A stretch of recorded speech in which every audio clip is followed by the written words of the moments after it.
Shabbat Shalom, everyone. So nice to have you all tuning in for just a lovely little gathering wherever you happen to find yourself, connecting from wherever you are to where I am here in Chicago.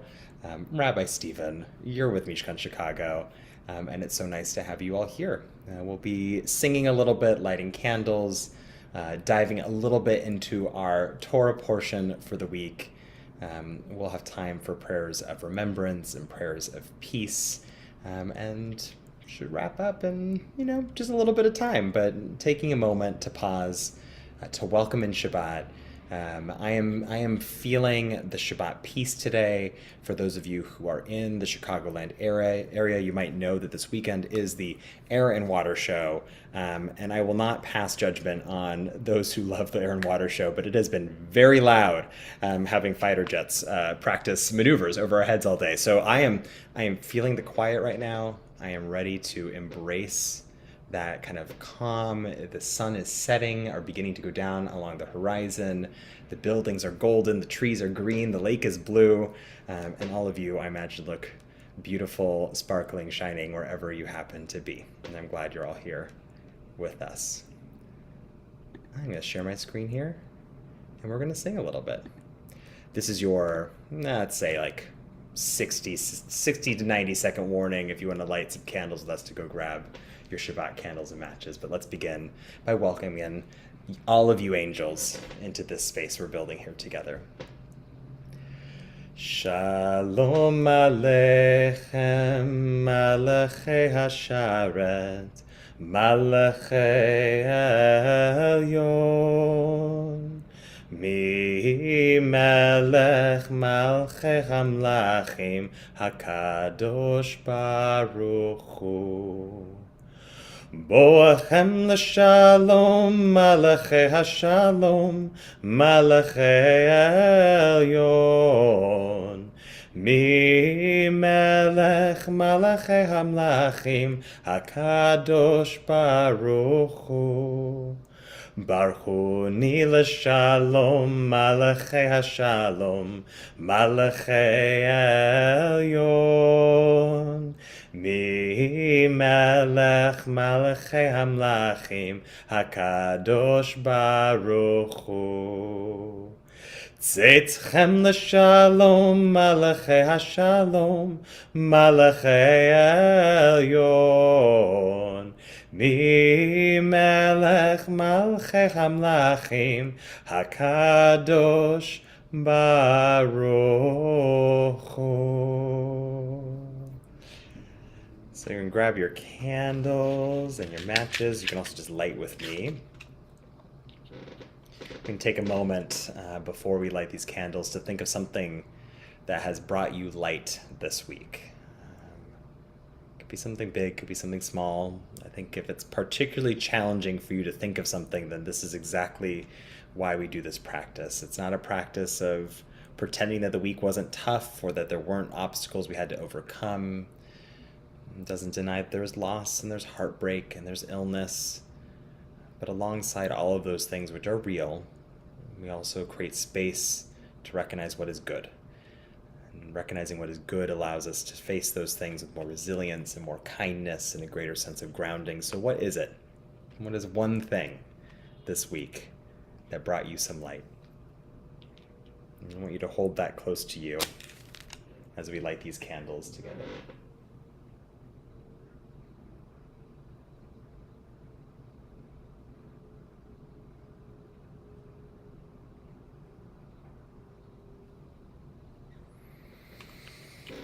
And gather in all of that goodness, that light, and hold it close to us. We say the blessing over lighting candles together. Baruch atah Adonai, Eloheinu melech haolam, asher kiddushanu b'mitzvotav, v'tzivanu להדליק נר של שבת. Shabbat Shalom, folks. Let's continue with Psalm 92. Tov lehodot Lashem. Tov lehodot Lashem. Ulezamer l'shimcha elyon. Tov lehodot Lashem. Tov lehodot Lashem. Tov lehodot Lashem. Ulezamer l'shimcha elyon. Tov lehodot Lashem. Lehagid baboker chasdecha. Lehagid baboker chasdecha. Ve'emunatcha baleilot, emunatcha baleilot, tov lehodot Lashem. Lehagid baboker chasdecha. Lehagid baboker chasdecha. Ve'emunatcha baleilot, emunatcha baleilot, tov lehodot Lashem. Tov lehodot Lashem. Tov lehodot Lashem. Ulezamer l'shimcha elyon. Tov lehodot Lashem. Lehagid baboker chasdecha. Lehagid baboker chasdecha. Emunatcha baleilot, emunatcha baleilot, tov lehodot Lashem. We'll continue with Ana Bechoach, recognizing that some of us are coming into Shabbat rested and ready for the evening, for whatever joy it might bring, and some of us are tumbling into this space out of whatever week we just came out of.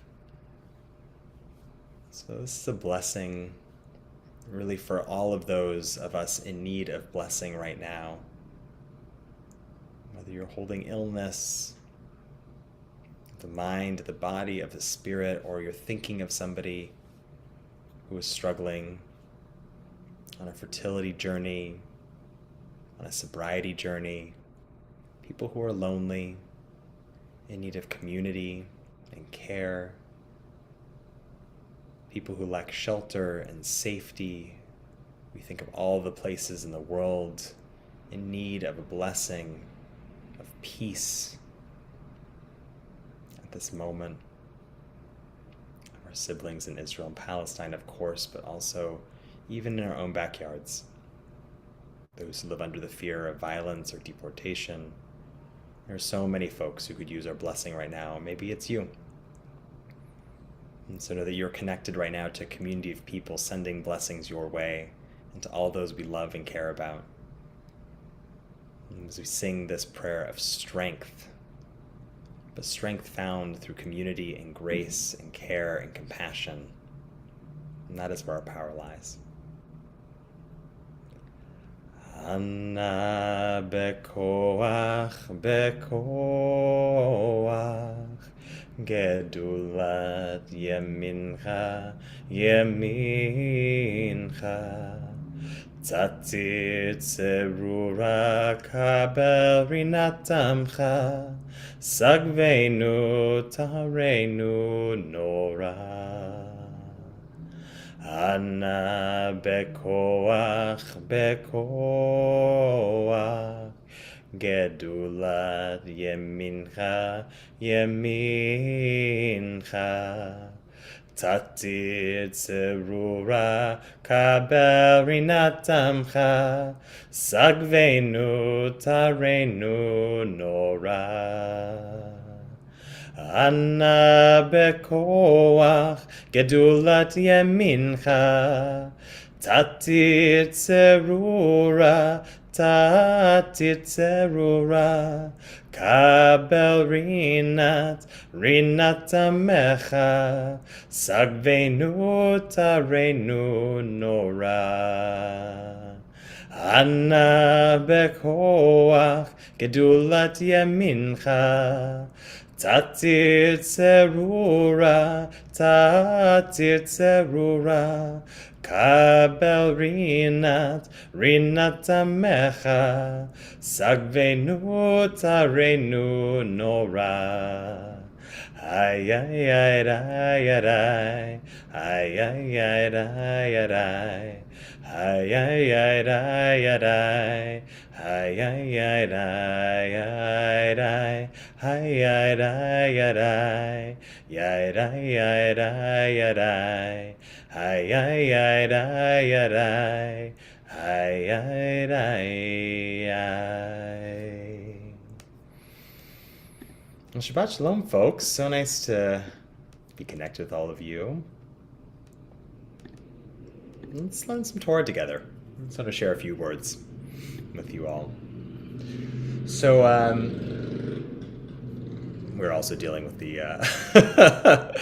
the joys of being in the city. So I apologize if you hear anything in the background here. Actually, might I'm gonna temporarily. There we go. Turn my noise suppression back on. It doesn't work so when you're singing, but when you're speaking, the noise suppression is fine. It'll help with any errant motorcycles.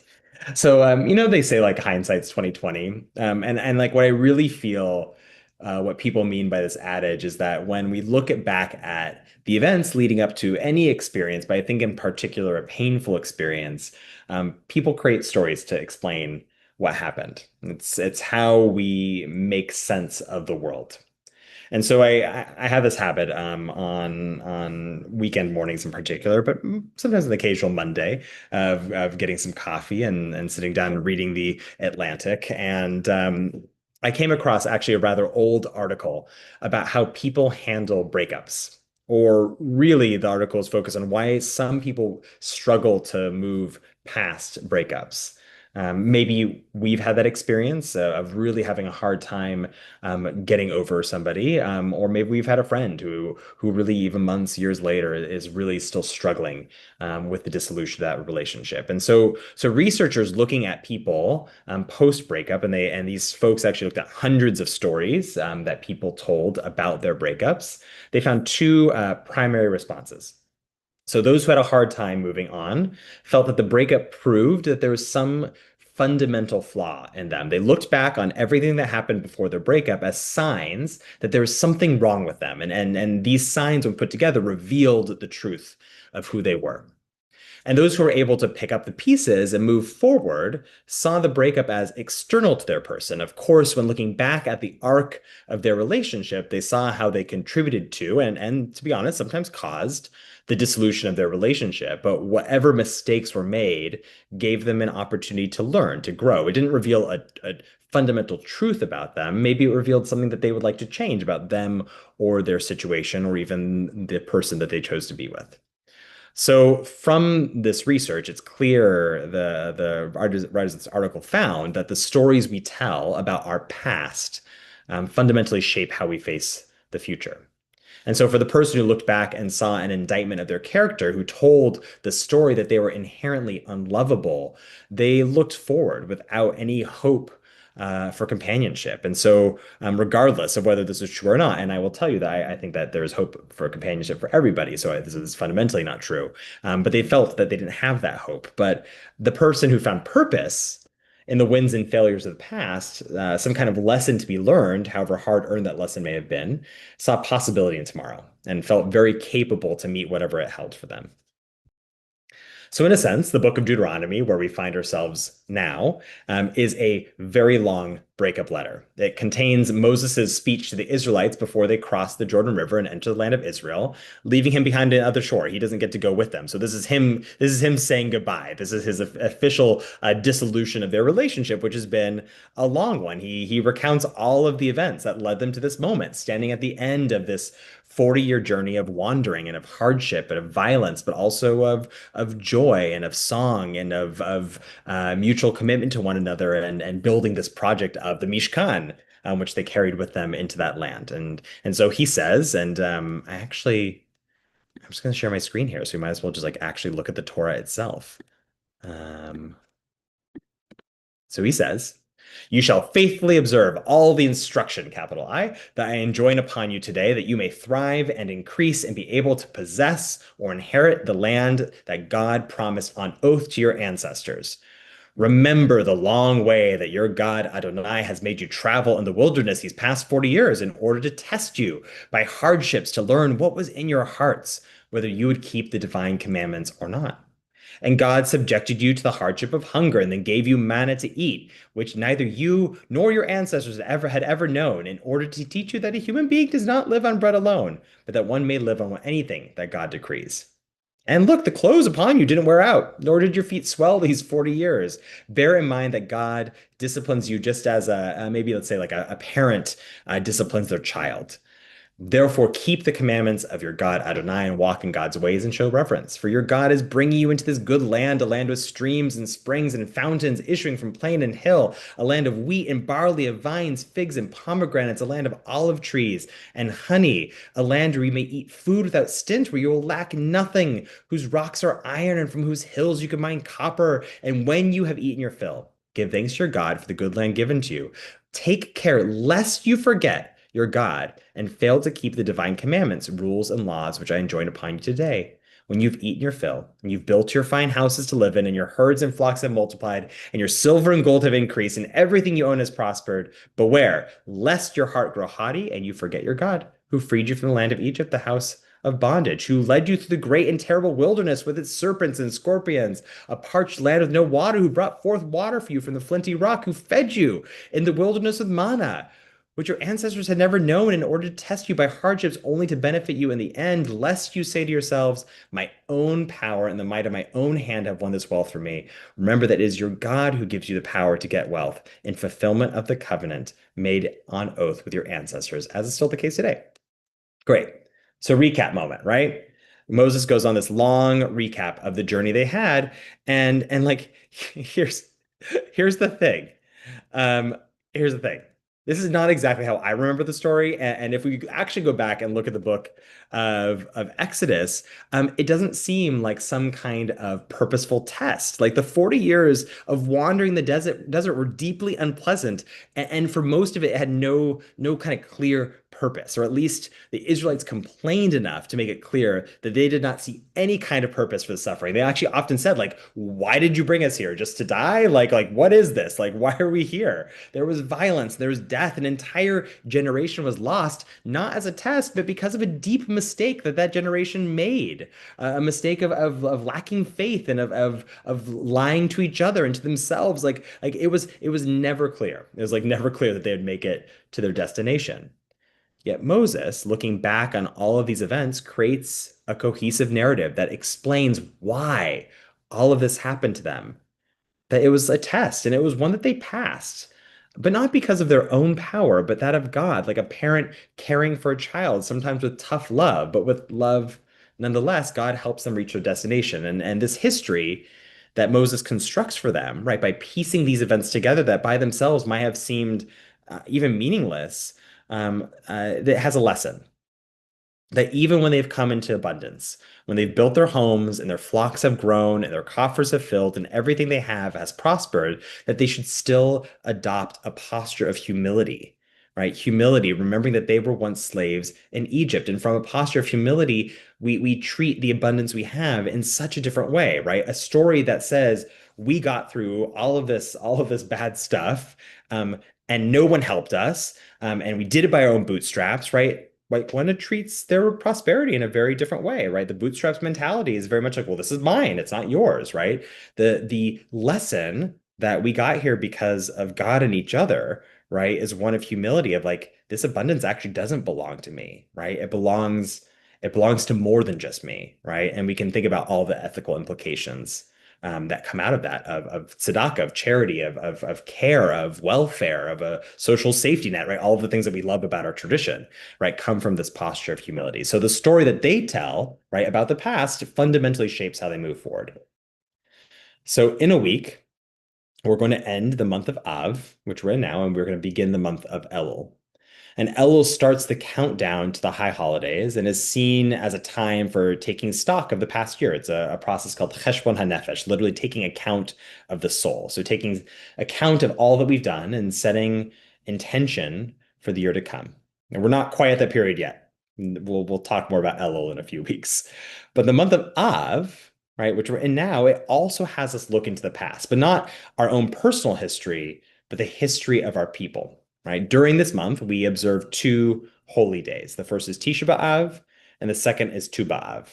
And more people might be familiar with the former holiday. It's a day when we remember the destruction of the temple in Jerusalem and the accumulated tragedies that have befallen our people since then. It's a fast day. We sit low on the ground. We read from the Book of Lamentations, and we're reading through this kind of litany, right, of terrible events, the destruction of the temple and the Crusades and the pogroms and the Shoah, right? It's easy for us to tell a story of victimhood. And the fact of the matter is, like, we as Jews have often been on the receiving end of unprovoked and certainly undeserved violence. But this is actually not the story that the rabbis tell, at least not about the temple. Some of you might actually be familiar with this conversation that happens in the Talmud, but looking at the generation, right, who lived through the destruction of the temple, the rabbis ask, why did this happen? Right? Why did this happen to this generation, given that they were maintaining all of God's commandments, right? They studied Torah. They did all of the mitzvot. Didn't God promise, just like we read in Deuteronomy a few minutes ago, that if we kept faith, everything would be okay? And the answer they give, right? Why did this destruction happen is sinat chinam, baseless hatred that tore apart their communities and pitted neighbor against neighbor. So terrible are the effects of hatred. The rabbis say that they must be equivalent to our three worst transgressions: idolatry, sexual violence, and murder. By taking an active role in the events leading up to the destruction of the temple, the rabbis teach that we are not merely victims of the past. We have agency to shape our future, for better or for worse. Which is why I think actually the next holiday in the month of Av, Tu B'Av, is so important, because Tu B'Av is a celebration of that which is a rejoinder to, is a response to hatred, which is love. Now, Rabbi Shimon ben Gamliel teaches that Tu B'Av is one of our two most joyous days on our calendar. And the story goes that people would wear white and wander into the fields to find their beloved. And the tradition was to borrow clothes from one another so that no one would be embarrassed about the quality of their garments or if they even had any white garments at all. So everyone would mix and match so that each person could walk out into the field with dignity. It was a sense of communal enterprise, of caring for each other. And so just as we have the capacity for hate, our history also reminds us that we have an incredible reservoir of care and compassion. And so in this way, Tu B'Av becomes the answer for Tisha B'Av. Now, you might have clocked that I said Rabbi Shimon ben Gamliel, so that Tu B'Av is only one of our two most joyous days in our calendar. So what's the other one? Yom Kippur is the day that he proposes, which might seem like an odd choice because after all, it's a very serious day, but I believe that it's one of serious joy because Yom Kippur also teaches us that we're not trapped by the past. Rather, it's through the process of teshuvah, right, of reflection and repair and reorientation, that the past can be something we learn from to change how we might face the future. And so in this way, Tisha B'Av, leads to Tu B'Av, leads to the high holidays. The lessons of Av presage the work of Elul. The stories we tell about our past, and therefore the stories we tell about ourselves, deeply matter. So I guess the question I have for you is, what is the story that you're going to tell about this past year? In your achievements, do you see happenstance or do you recognize your hard work? In your heartbreak, do you find despair or can you see the strength and resilience it took for you to carry it? In your mistakes, have you made excuses for why they happened or will you take responsibility for your part in them? And in taking responsibility, understand that you also have the incredible power to repair what was broken. Will you listen to the voices that said that you're not enough? Maybe one of those voices was your own. Or will you pay attention to the people who remind you that you are someone worthy of love and of care and of compassion, including the voices of this tradition, which remind us on our lowest days that we are always, always beings of inherent worth and dignity? It's not that the facts of our stories change, especially for those of us who moved through hardship this year. It doesn't abrogate the fact that we faced difficulty, but we can change. Right? The lesson of Av is that we can change how we tell the story, to remind ourselves that we have the capacity to grow and to change. And it is precisely that ability that will enable us to meet whatever lies ahead in 5786, which is just around the corner.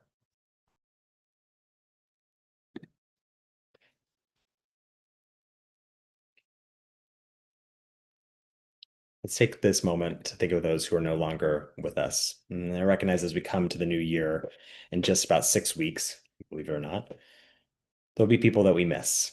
And so maybe you're thinking of somebody tonight who passed away this year in recent months. Maybe you're still in a period of mourning, or maybe you're thinking of somebody who passed away during this time in years past.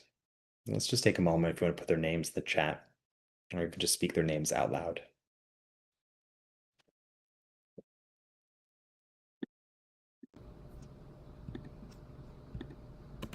I invite you to rise as you are able for the Mourner's Kaddish for Kadisha Tom.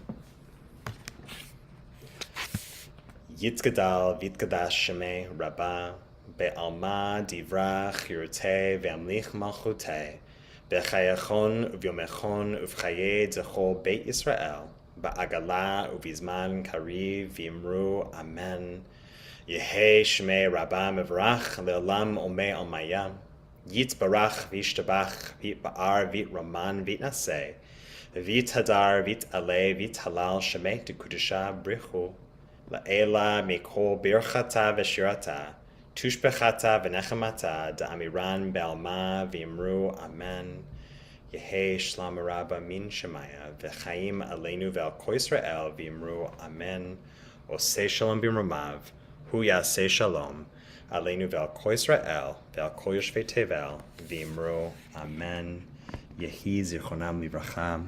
May all their memories be for a blessing. Let's sing a prayer of peace, and then we'll wrap up with Kiddush here together. Oseh Shalom B'imromav Hu Ya'aseh Shalom Aleinu Ve'al Kol Yisrael Ve'al Kol Yoshvei Tevel Ve'imru Imru Amen. Ay-yada-day-yada-day-yada-day-yada-day. Ay-yada-day-yada-day-yada-day. Ay-yada-day-yada-day-yada-day. Ay-yada-day-yada-day-yada-day. Oseh Shalom B'imromav Hu Ya'aseh Shalom Aleinu Ve'al Kol Yisrael Ve'al Kol Yoshvei Tevel Ve'imru Imru Amen. May the one who makes peace on high make peace for us and through us. And to that we can say Amen. Grab your wine or your grape juice, folks, and let's bless it and welcome in the rest of our Shabbat evening. Va'er vayvoker yom hashishi vaychulu hashamayim v'haaretz v'chol tzevam. Okay, we're gonna let that siren go by. I hope they're gonna get to where they're going. Elohim bayom hashvi'i melachto asher asa.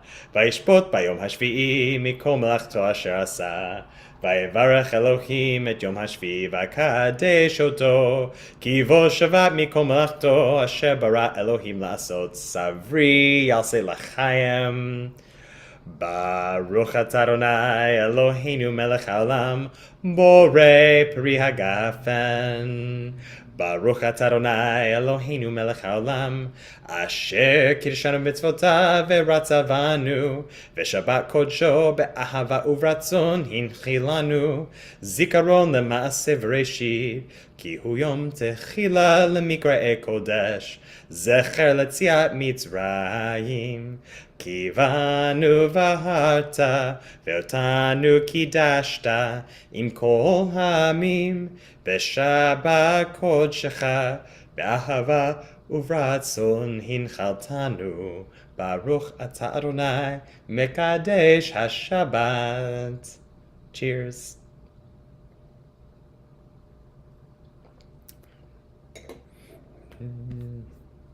Well, that's all I got, folks. Shabbat shalom. I hope you have a wonderful rest of your evening. We'll be gathering tomorrow in person and also over live stream. We'll be at the Mishkan office space, Mishkan headquarters, or wherever you happen to be live streaming from. 9:30 a.m. is kind of one of our chill office, Shabbat unplugged. We'll be looking at the same Torah portion we did tonight, but in a little bit more detail, some opportunity for discussion. Otherwise, I hope you have a wonderful, wonderful rest of your evening. Shabbat shalom, everyone. Thank you for being here. Thank you for being you. And I hope that you get some rest, joy, love, and light this beautiful, beautiful Shabbat. Bye, everyone.